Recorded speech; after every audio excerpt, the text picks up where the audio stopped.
പ്രായോഗികമാക്കണമെന്നാണ് എനിക്ക് പറയാനുള്ളത്.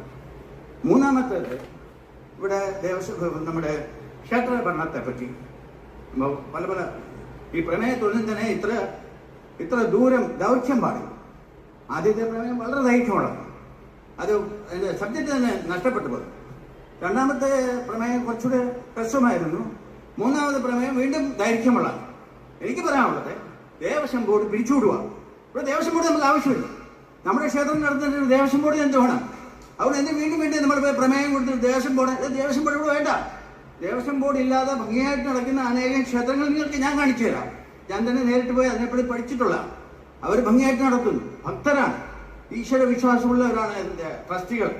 അവർ സുപ്രീം കോടതി പോയി, കർണാടകയിലെ ഒരു ക്ഷേത്രത്തിൽ നിങ്ങൾക്കറിയാം, സുപ്രീം കോടതി വരെ പോയി കേസ് നടത്തിയിട്ട് കർണാടക സർക്കാരിൽ നിന്ന് ക്ഷേത്രം തിരിച്ചു പിടിച്ചു.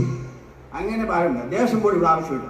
അതാത് സ്ഥലത്തെ ക്ഷേത്രങ്ങൾ, അതാത് സ്ഥലത്തെ ഭക്തർ, അവർ തീരുമാനിക്കുന്ന കമ്മിറ്റി അല്ലെ ട്രസ്റ്റ് അതിൻ്റെ ഭരണം നിർവഹിച്ചാൽ മതി. ക്ഷേത്രത്തിൽ വിശ്വാസമില്ലാത്തവരും ഹിന്ദു സനാതനധർമ്മത്തിൽ വിശ്വാസമില്ലാത്തവരും ക്ഷേത്ര ഭരണകാര്യത്തിൽ ഒരു അവകാശവുമില്ല. അവരെ ഡീബാർ ചെയ്യുക, അവരെ അതിൽ കമ്മിറ്റി പോലും കയറാൻ സമ്മതിക്കത്തില്ല.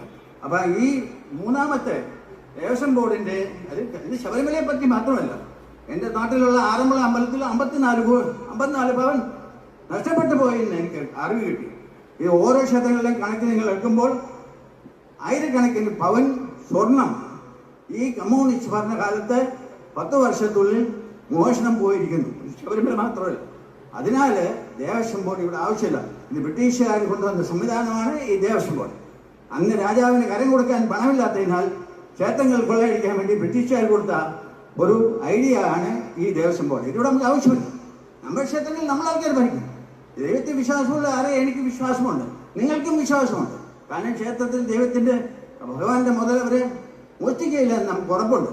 അവർ മാത്രമേ ക്ഷേത്രം നടത്താൻ പറ്റൂ. ഇവിടെ സനാതനധർമ്മത്തിൽ വിശ്വാസമില്ലാത്തവനും ഞാൻ രാഷ്ട്രീയക്കാരുടെ പേര് പറയുന്നില്ല, പക്ഷെ അവരെ ഒന്നും തന്നെ ഈ ക്ഷേത്ര ഭരണത്തിൽ ഒരു കാലത്തും അവർ വരാൻ പാടില്ല. നിയമം അവരെ നിരോധിച്ചിരിക്കണം എന്നാണ് എനിക്ക് പറയാനുള്ളത്. നിങ്ങൾക്ക് നന്ദി, നമസ്തേ.